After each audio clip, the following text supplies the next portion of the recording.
तो लो भाइयों, बेलारूस का एक और वर्क परमिट जो है अप्रूव हो चुका है। आप लोग इसी तरह से भाई बैठे रहो, सोचते रहो हाँ भाई लग्जमबर्ग कब जाएंगे, डेनमार्क कब जाएंगे, वीडियो देख देख के पागल होते रहो, एजेंटों के धक्के खाते रहो भाई।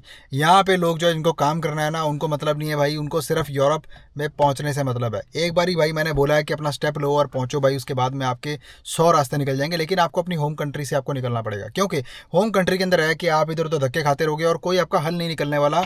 भाई नहीं जा सकते आप ऐसे, मैं 100 बार बता चुका हूँ कि ऐसे आप लग्जमबर्ग, नॉर्वे, ये इन कंट्रीज़ में भी सीजनल जॉब्स होती हैं, कभी कभी निकलती हैं, जब हम वैकेंसीज डालते हैं लेके आते हैं आपके लिए भाई। ऐसे आपको कोई भी बंदा नहीं भेज सकता। ठीक है, देखो बेलारूस का ऑप्शन बढ़िया है, आपने देखी मेरी पीछे वीडियो भाई, क्लाइंट का अपने एक वीज़ा लग गया, आपका भी लग सकता है भाई। ठीक है, आप इंडियन हो, नेपाली हो, बांग्लादेशी हो, नो प्रॉब्लम भाई, I am a service provider. ठीक है, आप मेरे साथ में कॉल बना के देखो, मैं कहता हूँ भाई आपकी रेजोल्यूशन निकलेगा, प्रॉब्लम का हल निकलेगा मेरे भाई। बेलारूस का मैं आपको प्रॉपर पूरा प्रोसीजर समझाता हूँ अभी क्या होगा, बहुत ही आसान है भाई। मेरे को लग रहा था कि भाई देखो 3-3 महीने, 2.5-3 महीने उसमें भी लगेंगे, लेकिन अमेजिंगली आप देखो भाई बंदे का 2 हफ्तों में अप्रूवल आ गया, उससे भी कम टाइम में। बाकी वीडियो को अपना लाइक करना है, सब्सक्राइब करना है, इस तरह कंटेंट के लिए शेयर करना है किसी भाई के साथ में, इंस्टाग्राम पे फॉलो कर सकते हैं। इसके अलावा दोस्तों कॉल बनाने का लिंक आपको नीचे कमेंट्स में मैंने पिन कर दिया है, सबसे ऊपर वाला कमेंट मेरा ही है, आप क्लिक करोगे दिन सेलेक्ट करके कॉल बना पाओगे। आपको गूगल मीटिंग ऐप डाउनलोड करना पड़ेगा, उसके ऊपर हम आपके दिए गए टाइम और डेट के ऊपर मीटिंग अपनी पूरी करेंगे दोस्तों। इसके अलावा अगर आप लैपटॉप या पीसी से मेरी वीडियो को देख रहे हैं तो आपको ज्वाइन बटन पे क्लिक करने का मौका मिलेगा। आप ज्वाइन बटन पे जब क्लिक करेंगे तो उसके बाद में आपको एक बहुत ही नॉमिनल सा अमाउंट दोस्तों मुझे सपोर्ट करने के लिए एक मंथली मेंबरशिप के रूप में आपको मिलेगा। अगर आप मुझे सपोर्ट करेंगे, मेरे काम को सपोर्ट करेंगे दोस्तों, अगर आपको मैं एज अ इन्फॉर्मेशन प्रोवाइडर अच्छा लगता हूँ दोस्तों, तो आप सपोर्ट करेंगे तो आपको मालूम पड़ेगा कि हम बहुत अच्छा काम आगे कर रहे हैं। जैसे कि मैंने बहुत सारे लोगों को अच्छा काम करके दिया है, लकी सब्सक्राइबर भी पिक किया है जिनको पूरा फ्री वर्क वीज़ें प्रोसेस करवा के दिया, तो यकीन मानिए दोस्तों हम आगे के और भी ऐसा अच्छा काम करते रहेंगे। तो बेलारूस का जैसे कि आपने देखा, तो मैं आपको प्रॉपर वर्क परमिट वगैरह सब कुछ ऐसा नहीं दिखा सकता किसी का, क्योंकि अभी तक उनका वीज़ा नहीं लगा है, तो मैं आपको 100% हर चीज़ पूरी एकदम से ऐसे नहीं दिखा सकता, क्योंकि बहुत सारी चीज़ें जो होती है मैंने आपको बताया कि मैं अपने चैनल के ऊपर खुल्लम खुला वीज़ा नहीं दिखा सकता हूँ। ठीक है, जो दिखाते हैं अच्छी बात है भाई, ठीक है, वो कंटिन्यू वो करते रहें। ठीक है, क्योंकि मेरे साथ ऐसा हो चुका है कि मैंने जब पहले सर्बिया के वीज़े दिखाए थे अपने चैनल के ऊपर, तो मेरा भाई पूरे जो है वीडियो के ऊपर स्ट्राइक आ गई थी।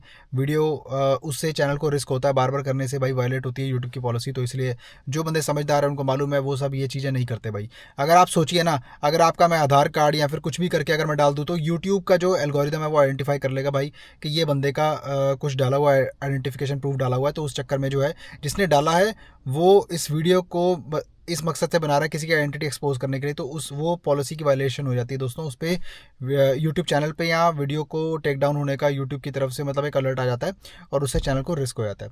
तो भाई देखो, अगर मैंने 100 बार बोला है, अगर आपको भाई कुछ चीज़ देखनी है तो आप कमेंटों में या अपना जो है कुछ फालतू में ऐसे करके सोचने से अच्छा है तो आप कॉल बना के भाई देख लो। ठीक है, आपको किसने मना किया? कॉल बनाओगे, रिव्यू चेक करोगे, जाके मुझे आप बोलोगे कि हरी भाई आपने जो वीज़ा लगवाया भाई दिखाओ, ये वो ऐसे करके, है ना। तो जो भी है आप बात करोगे तो मैं आपको दिखाऊंगा ना भाई, मैं कब मना कर रहा हूँ आपको। बाकी हाँ ये है कि बेलारूस का जो प्रोसेस है भाई देखो, वो होता है अप्रॉक्सीमेटली 3 महीने में लेके चलता हूँ, लेकिन जैसे इस टाइम पे अप्रूवल बड़ी फास्ट आ रही है, 2 हफ्तों के अंदर भाई देखो मेरे क्लाइंट की अप्रूवल आ गई। वर्क परमिट उसका अब जो है मेरे हाथ में है। अब उसका देखो सबसे बड़ा फ़ायदा ये कि आप अपनी कंट्री से या गल्फ़ कंट्री से जल्दी निकल जाओगे। दूसरा फ़ायदा कि भाई जैसे मैंने बताया 2-3 हफ्तों में अप्रूवल अभी आ गई। ठीक है, अब एक बात बताओ, उसकी जो एम्बेसी की एंट्री है वो भी एम्प्लॉयर बनाएंगे। सबसे बड़ा फ़ायदा ये है कि देखो एम्बेसी के अंदर भी उसको अपने धक्के नहीं खाने पड़ेंगे अपॉइंटमेंट लेने के लिए, एम्प्लॉयर्स में हेल्प करते हैं। जब एंट्री बनाएंगे आपको अपॉइंटमेंट भी इजीली मिल जाएगी, उसके बाद में भाई आप फिर चेकलिस्ट अपना जमा करवाओ और अपना वीज़ा रिसीव करो। डी टाइप वीज़ा मिलता है बेलारूस के अंदर, बहुत ही बढ़िया अपॉर्चुनिटी है। जॉब्स ज़्यादातर बेलारूस के अंदर आपको जो है टेलरिंग की मिलेंगी या एग्रीकल्चर सेक्टर में मिलेंगी, ज़्यादातर उसकी हैं।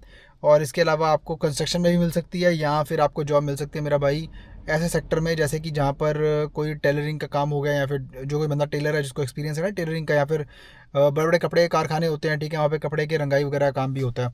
तो वो भी आपको जो है जब आप मेरे साथ में बात करोगे ना, तो मैं आपको रियल टाइम बेसिस पे वैकेंसीज उस टाइम पे बता सकता हूँ, क्योंकि देखो ये पता कैसे काम करता है कि जॉब मैं नहीं दे रहा दोस्तों। जब आप अप्लाई करोगे तो उस टाइम पे आपको मैं बताऊंगा चेक करके कि क्या एम्प्लॉयर के पास में वैकेंसीज अवेलेबल मौजूद हो सकती हैं इस टाइम पे। क्योंकि जब आपने अप्लाई अभी नहीं करना या बाद में करना है, तो जब मैं उनको पूछूंगा तो वही बताएंगे ना कि हम इस बंदे को यहाँ पे डिप्लॉय कर सकते हैं। तो ऐसे ही आप ये मत पूछा करो मेरे से कि एकदम से कि भाई हाँ वैकेंसी, क्योंकि जॉब मैं नहीं दे रहा भाई। ठीक है, मेरा काम है आपको उस एम्प्लॉयमेंट एजेंसी से या फिर आपको उस एम्प्लॉयर से कनेक्ट करना जिस भी कंट्रीज़ का मैं डील कर रहा होता हूँ। अब दोस्तों आज के टाइम में देखो ऑलरेडी मैं वीडियोस बनाता रहता हूँ, हालत इतने बुरे चल रहे हैं कि हर जगह से एक तो रिसेशन की बुरी खबरें आ रही हैं, ऊपर से इमिग्रेशन बंद होती आ रही है। तो इसीलिए मैं आपको इस टाइम पे यही बोलूँगा कि इन कंट्रीज़ पे ज़्यादा फोकस करें।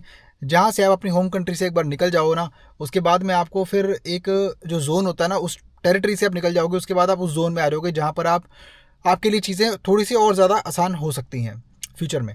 क्योंकि देखो आप उस कंट्री में एक तो काम कर रहे होगे, एक तो आपकी स्टेबिलिटी रहेगी, इंटरनेशनल वर्कर का आपको एक्सपीरियंस ज़रूर मिलेगा, और साथ ही साथ दोस्तों आपके पास में एक फर्दर ऑन आगे मूव होने के लिए अपॉर्चुनिटी आ सकती है। जैसे फॉर एन एग्जांपल अगर आप काम कर रहे हो बेलारूस के अंदर, अब आप कहते हो हरी भाई हमें बेलारूस में नहीं रहना, हमें आगे मूव होना है, हमें यूरोप में जाना है या कोई फलानी कंट्री में और मूव होना है, तो आप मेरे से एक बार फिर से बात कर सकते हो और मैं आपको बताऊंगा कि आपके लिए रियल टाइम बेसिस पे उस टाइम क्या ऑप्शन है। क्योंकि भाई उन कंट्रीज से ऑप्शन अक्सर और ज़्यादा अच्छे होते हैं। ठीक है, अगर आप बोलो कि भाई किस तरह के ऑप्शन, देखो भाई कुछ तरह के सीजनल जॉब्स होते हैं, जैसे कि डेनमार्क में हो गया, नॉर्वे में हो गया, या कोई और कंट्री में। मैं आपको बता रहा हूँ यूके के अंदर भी सीजनल जॉब्स आए हुए थे मेरे पास में, जिसके अंदर आइल्स की रिक्वायरमेंट थी। ठीक है, तो आप अब उन कंट्रीज़ के अंदर जब जाना चाहोगे जब वहाँ से, तो that will be comparatively easier to your home country. तो भाई इसलिए मैं आपको बोलता रहता हूँ कि आज का दौर वो नहीं रहा कि जब इमिग्रेशन बड़ी आसान हुआ करती थी और कोई भी बंदा सिर्फ और सिर्फ अपना वीज़ा अप्लाई करे, वीज़ा भी मिल जाता था और सीधा अपना बाई फ्लाई कर जाता था। आज की डेट में देखो ज़्यादातर लोगों को जो रिफ्यूज़ल किस चीज़ के ऊपर पड़ रही है, एक ही रीज़न है शेंगन के अंदर, वो है भाई नंबर 10, जिसके अंदर ये बोलते हैं कि भाई हमें नहीं लगता कि आप शेंगन जोन बाहर छोड़ के अपनी कंट्री में वापस आओगे, चाहे वो वर्क वीज़ा हो, चाहे वो स्टूडेंट वीज़ा हो, चाहे वो टूरिस्ट वीज़ा हो, एक ही भाई रिफ्यूज़ल का रीज़न यही देते हैं भाई हमेशा। ठीक है, तो इसका देखो इसका कोई भी सीधा मतलब नहीं होता। हो सकता है कि वो वैसे ही ना देना चाहते हो वीज़ा, हो सकता है उनका कोटा एक्सीड हो गया हो सकता है सब कुछ आपका सही भी है तो भी आपको वीज़ा ना दिया हो। भाई बहुत ज़्यादा आजकल ये चल रहा है, तो इसीलिए मैं आपको ये ऑप्शन लेके आ रहा हूँ आजकल, जिसके अंदर वीज़ा लगने का चांस काफ़ी ज़्यादा अच्छा है। और आपका इसके अंदर भाई देखो वीज़ा लगना ही है, कोई गारंटी नहीं है वीज़े की। देखो कल को मैं वही बात है ना कि मैं आपको गारंटी यहाँ पे देता फिर वो कल को आप बोलो अरे भाई आपने वीडियो में बोला गारंटी देता हूँ मैं इस चीज़ की। भाई कल को क्या पता आपकी कंट्री में कोई ऐसी, भगवान ना करे ऐसी कोई भाई वॉर लग जाए, ऐसा कुछ हो जाए, आजकल आपको मालूम है कितने हालात खराब है, तो आप बोलोगे भाई अरे भाई आपने बोला था एम्बेसी वहाँ बंद होगी, मैं क्या करूँगा भाई, है ना। जो भी चीज़ है मैं आपको ना एकदम प्रैक्टिकल और लॉजिकल बताता हूँ कि हाँ भाई ये हो सकता है और ये नहीं हो सकता।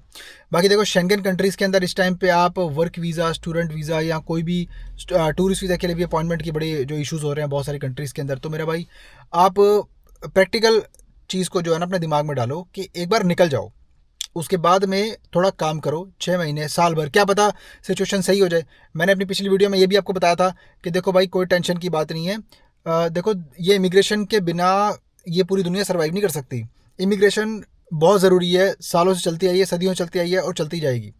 लेकिन कभी कभी ऐसा होता है, पीछे भी अभी एक बार टाइम आया था कि भाई इमिग्रेशन थोड़ी स्लो हो गई थी, लेकिन अब उससे भी बुरा टाइम आ गया कि इमिग्रेशन और ज़्यादा स्लो हो गई। तो अभी ये क्या है, सब कंट्रीज़ मैनेज कर रही हैं कि भाई कौन से इमिग्रेंट को कहाँ उठा के डालना है या फिर कहाँ से कहाँ बाहर निकालना है, या फिर जिसके पास स्टेटस नहीं है, जो लीगल नहीं है, जो इलीगल तरीके से डोंकियाँ मार के आए हैं, जो काम कर रहे हैं गलत, जो क्रिमिनल एक्टिविटीज़ में इन्वॉल्व हैं, ये सब उसको सॉर्ट करने में लगे हुए हैं। धीरे धीरे करके सब कुछ बेटर होता जाएगा दोस्तों। इसलिए थोड़ा सा आप अगर नहीं जाना चाहते इन कंट्रीज़ में, तो या तो आप फिर कोई ऐसी कंट्री पिक कर लो जैसे गल्फ़ कंट्री होगी, या नहीं जाना तो अपनी कंट्री में रहो भाई अभी, है ना। मेरी तो सलाह यही है। नहीं अगर अप्लाई करना चाहते हो तो आज के टाइम में फिर देखो भाई आप उन कंट्रीज़ में टारगेट करो जहाँ पे आपको अपॉइंटमेंट अपने आप मिल जाती है, like Poland and Slovakia Schengen zone के अंदर है भाई। तो उसके अंदर आपको टाइम लगेगा, no doubt about it, time लगेगा भाई, बहुत लगेगा, तो आपको इंतज़ार करना पड़ेगा, है ना। अदरवाइज़ आप बेलारूस अप्लाई कर लो, जो ऑप्शन आपको अभी मैंने बता दिया और दिखा भी दिया। बाकी आपकी मर्ज़ी है दोस्तों, ठीक है। अपने विचार नीचे कमेंट्स में ज़रूर बताइएगा, लाइक करना वीडियो को, सब्सक्राइब करना, शेयर करना किसी भाई के साथ में। और अगर आप चैनल पर नए हैं तो आप जाके पहले मेरी पिछली वीडियोस चेक कीजिए और उसके बाद आप कोई कमेंट प्लीज़ कीजिए समय ने सोचने के बाद में। दोस्तों इंस्टाग्राम पर मुझे फॉलो कर पाएंगे और कॉल बनाने का लिंक आपको नीचे कमेंट्स में मिल जाएगा, क्लिक करोगे दिन सेलेक्ट करके कॉल आप बना पाओगे। मिलता हूँ आपको फिर किसी और शानदार कंटेंट में, तब तक के लिए अपना बहुत सारा ख्याल रखिए, अपने भाई को दुआ में याद रखिए। Bye bye.